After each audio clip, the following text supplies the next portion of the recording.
introduce our keynote address now. The theme is called Gate of the Heart, which also happens to be the theme of our beautiful exhibit. But for this particular aspect, we're calling it Gate of the Heart, a message of love and hope. Hope is so important, and so is love. I'd like to introduce Mr. Shane Tajarati. He is such a kind and quiet man. I absolutely wanted to find some way of introducing him to you. And Shane, I do hope you won't mind that I'm going to say a few words about him. He's extremely an interesting man. He's very elusive. It's very hard to track him down. You have to use WhatsApp to get a hold of him. But this is because he's an international business executive, and his operations span many continents. And I'm going to just cite a few: the Middle East, Asia, Latin America, Africa, and Europe. So he has such a wonderful international perspective to share with us today. And he's been living in China actually for the past 25 years. So we have to get him to spend a little more time here. We need him here. Anyways, he does a lot of work globally with the nonprofit sectors. And he actually is a fellow of one of my favorite organizations, the Aspen Institute. And he has also co-founded two other subsidiary organizations of the Aspen Institute, one for the Middle East and one for China. So he's like a walking individual peace project. I would like to ask him up today and go ahead and have your address. And do you want to hold, or do you want it to be? Thank you. This was not part of the video. Thank you. It's really wonderful to be here. Good afternoon. And a very warm welcome to all of you on this momentous occasion, really, of the celebration of the 200th anniversary of the birth of the merchant prophet of Shiraz, the Bab. The title of the talk today is The Gate of the Heart.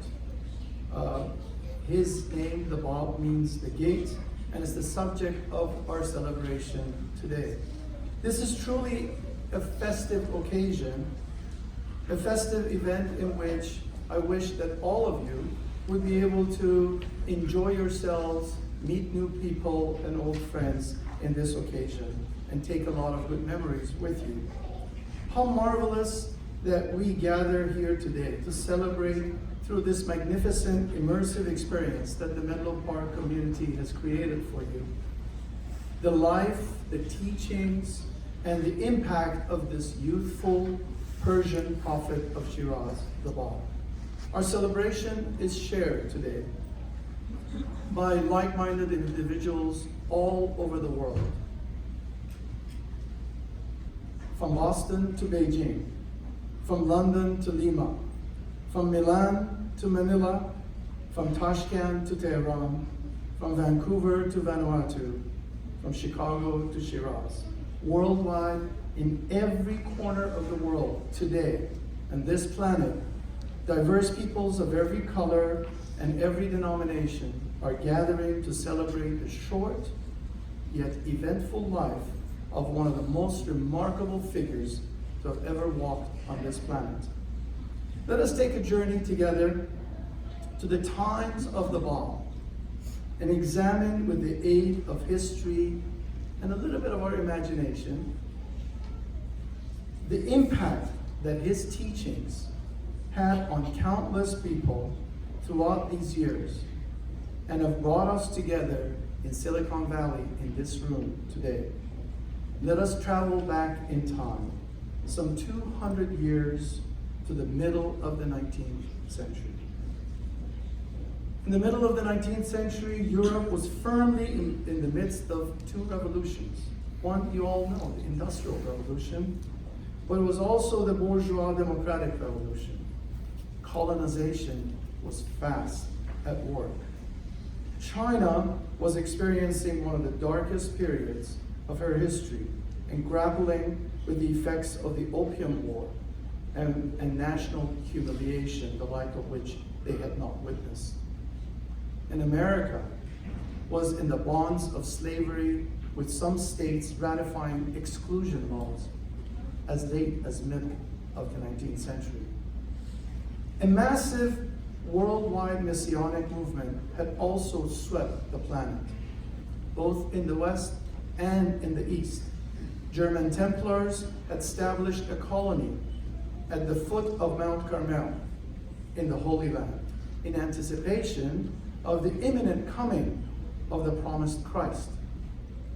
The Christian world was teeming with prophecies of the end of times and the return of the Messiah, from the Millerites to the Seventh-day Adventists, and many more. In the Middle East, the expectations of the return of the Promised One had reached unprecedented ferment. The Shiites, the Sunnis, the Shafis, and more were all expecting the times of the end, the day of resurrection, they called it, with all the spectacle, pomp, and glory that their imaginations had allowed them to believe. Our story takes us to Persia, the ancient empire of the Cyrus the Great. The ruins of the magnificent city of Persepolis that you see here remind the visitors of the glory days of an empire that stood for justice, for equity, and inclusion some 2,500 years earlier, a time of true enlightenment. A short distance from the ancient capital of the world civilization is the city of Shiraz. You're all familiar maybe with the grapes and the wine, but the city is here. Here in this city of the intoxicated poets of Hafez and Sa'di, our story begins. Shiraz, with its ever spring weather, laid back people, and flower-filled boulevards, was a place of inspiration and love. But Persia of the 19th century had lost its luster. Poverty, corruption, disease were everywhere. Lustful and weak kings, under the yoke of the clergy, had lost massive territories to foreign powers. The populace, largely uneducated and deeply suffering from prejudice and superstition, had all but lost their dignity. It was far removed from the glory days of ancient Persia. Ignorance prevailed, senseless dogmas went unchallenged. Religion was devoid of its animating spirit at the hands of the corrupt clergy. Disillusionment and hopelessness prevailed. Oppression was complete. It was here, in one of the small alleys of this quaint town, Shiraz, that a young merchant of only 25 years of age, the Bab, invited a student of religion with messianic ardor in his heart to enter his home one evening through this gate. He said, "Enter therein in peace, secure." He directed his esteemed guest up into his courtyard and up a set of stairs into the upper chamber of his modest house. The host, the Bab, in his most gentle and hospitable manner, washed the dust of the road off of his guest's feet, attended to his every need, and then he simply began a conversation. As a youthful host, the Bab heard the description of the Promised One and the longings of the heart of this young guest. He paused, and in his genteel manner, he exclaimed, "Observe, observe attentively. Might not the person intended be none other than I?" With that simple yet profound sentence, the Bab began to release forces that was destined to reshape and remake human affairs till today.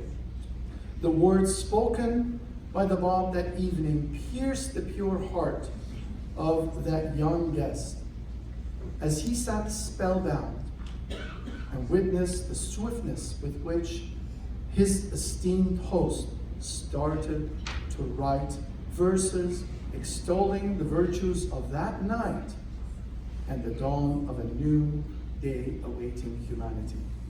It was on this very night, in this very room, referring allegorically to the prophet Joseph, that the Bab described that humanity has finally arrived at a precipice, that the age of prophecy and expectation has finally come to an end, and a new age of fulfillment has dawned. He exclaimed that a new divine teacher, as a new divine teacher, he stands not only as a messenger of God, but his mission was also to be regarded as a prelude to a new chapter of hope for humanity. A gate, he called himself, through which the one greater than him will come to unite mankind under one common cause. Whenever divine educators in every age appear in the world, we witness seismic forces that transform society and come to shape human thought and action for centuries to come. They are pivotal moments that propel the advancement of civilization, whether they be Muhammad, Moses, Christ, Baha'u'llah, and the Bab. With the appearance of each, the radius of human cooperation expands, from the clan to the tribe, to the city, and finally to the nation. And each of these great teachers promise that in time, another divine great leader will come, who would reform the world and expand our radius to the entire planet. That was the evening of May 23rd, 1844, a few hours past sunset in Shiraz. Halfway around the world in America, just around the same hour, Samuel Morse, the inventor of the telegraph, sent his first message from Washington to Baltimore, which said, "What hath God wrought?" It is no wonder then that since that fateful night, much like the times of the previous prophets, forces were released for the realization of the mission of the Bab.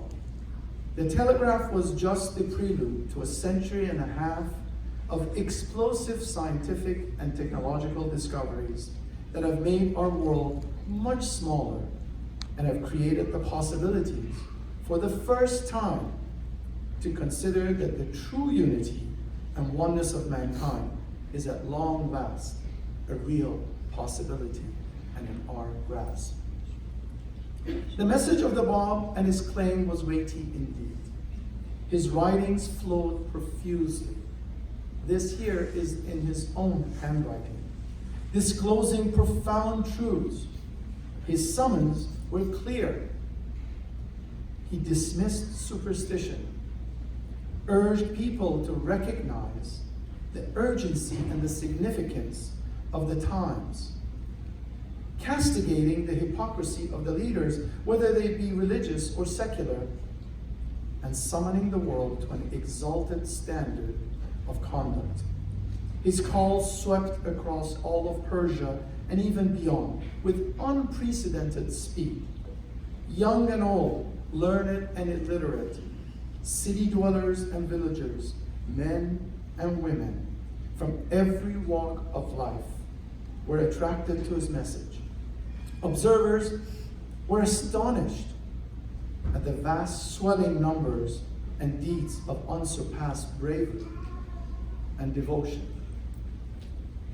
Chief among his early believers was the peerless figure of Tahereh, a poetess supreme.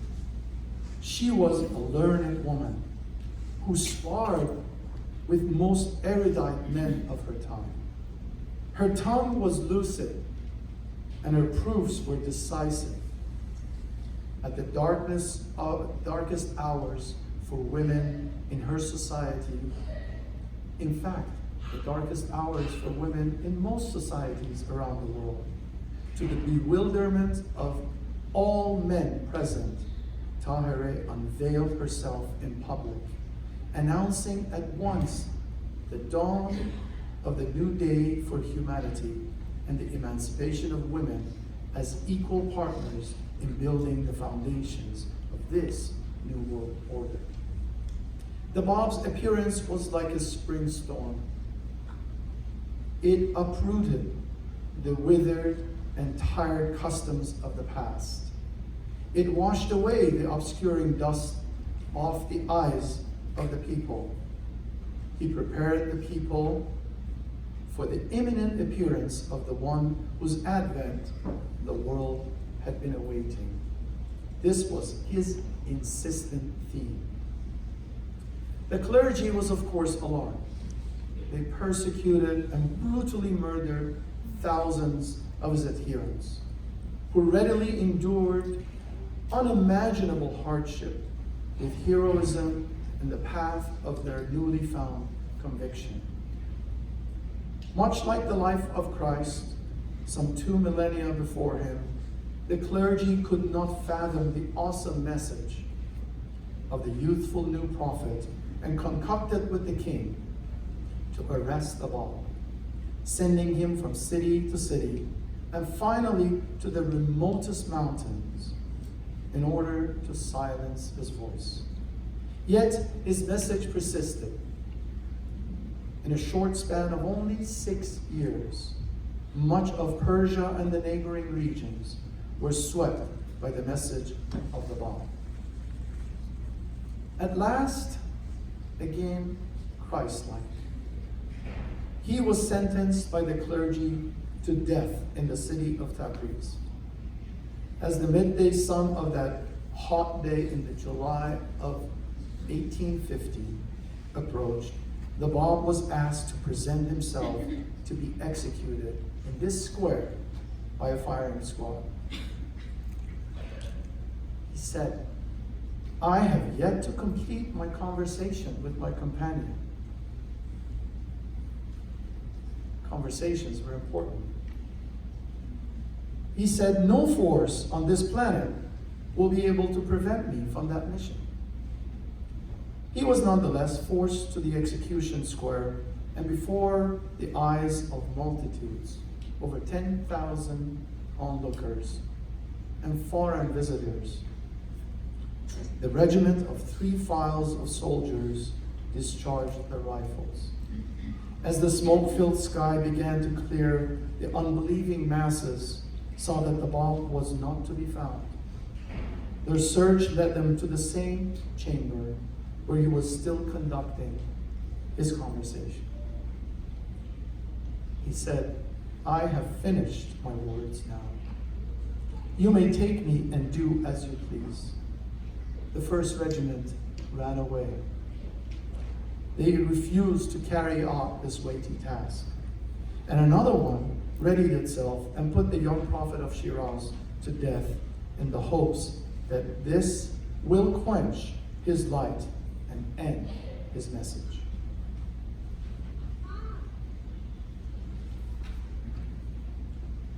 Yet, that conversation continues to the present day. The Bab's message set his native land on fire. A large number have gravitated to the teachings of the new faith. The hallmark of their belief was the freedom of the individual to investigate the truth for themselves, independently, and follow the dictates of their spirit, and not investigate it and submit themselves to the corrupt clergy. Total equality and the emancipation of women was declared, and a firm resolve to arise to build the essentials of a new, ever-advancing civilization on this earth had been steel among his believers. The coming of age of the human race had finally arrived. Soon after the public execution of the Bab, amidst continuous persecutions, another native of his land, who assumed the title of Baha'u'llah, meaning the glory of God, claimed that he was in fact the one promised by the Bab, and that his mission was none other than to bring about the ultimate unity of the entire human race. Baha'u'llah's claim also cost him banishment and imprisonment, and like all the prophets of the past. He was jailed for more than 40 years and banished from his homeland from city to city, arriving in the pestilential prison city of Akka in the Holy Land, where he prophetically was placed, where all major Abrahamic religions had their roots. He remained a prisoner until his passing in 1892.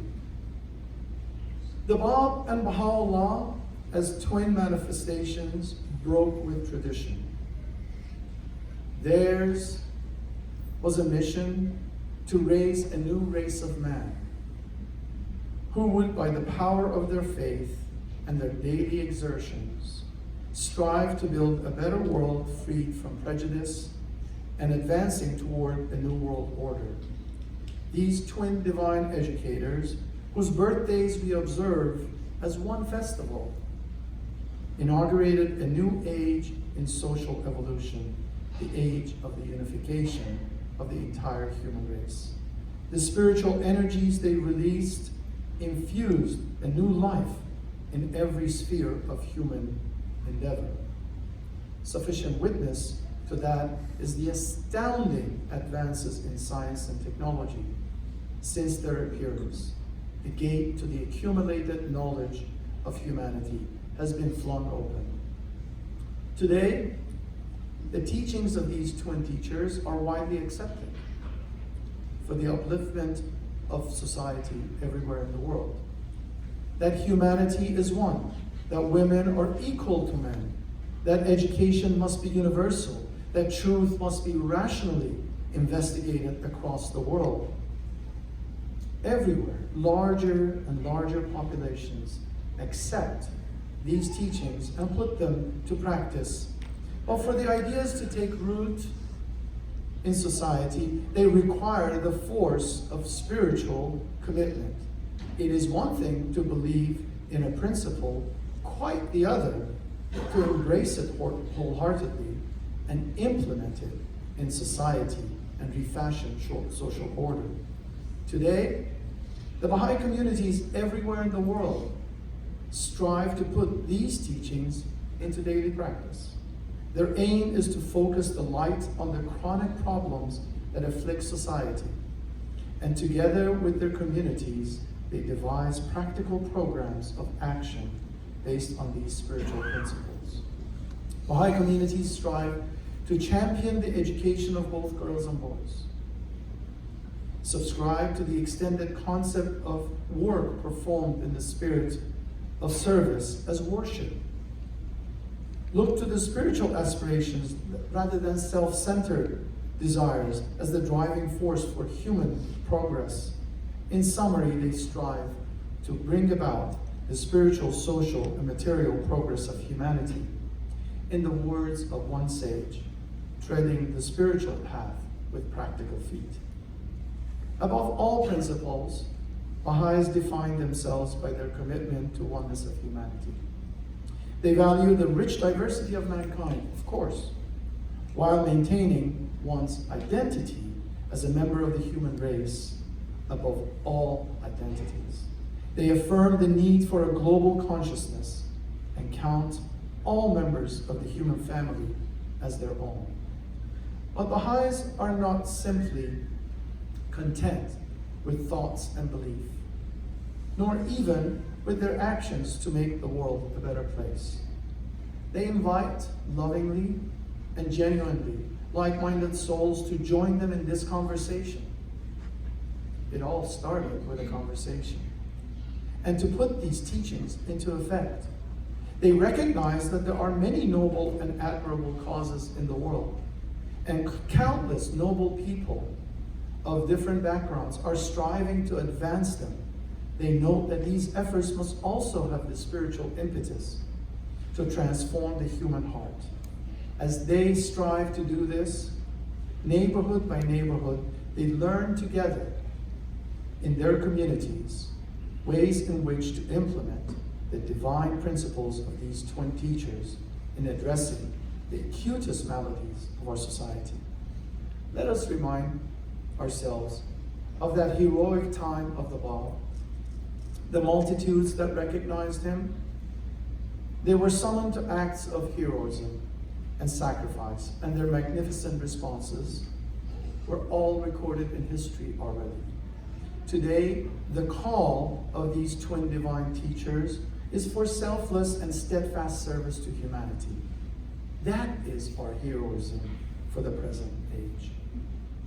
Therefore, as you go about the rest of your day today, as you visit this magnificent exhibition and the immersive recreation or recreation of that house of the Baal, imagine yourself walking through the back alleys, the small alleys of the city of Shiraz, until you are standing at the gate of his house.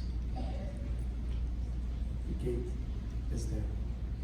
As you gaze at this door, at this gate, I want to invite you to imagine the young merchant prophet of Shiraz, the Bab, entering with his inquisitive guest through that door that symbolizes his mission, the gate of the heart. Let your mind enter into that courtyard and go up those stairs into the upper chamber, into that home, that room. There, you may pause and take a moment to ponder the forces at play since that fateful night in May 1844. You may remind yourself of how it all started with a simple conversation in this room. You may take inspiration from that question of the Baal. Look to your left, look to your right. Look to find an old friend, or maybe make a new one. Take it all in. And maybe you could also start a conversation and say, might not the intended people for building a better world be none other than us?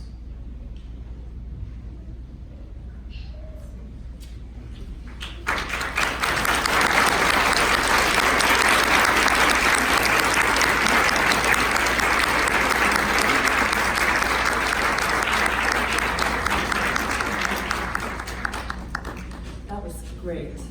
I have goosebumps. Thank you so much.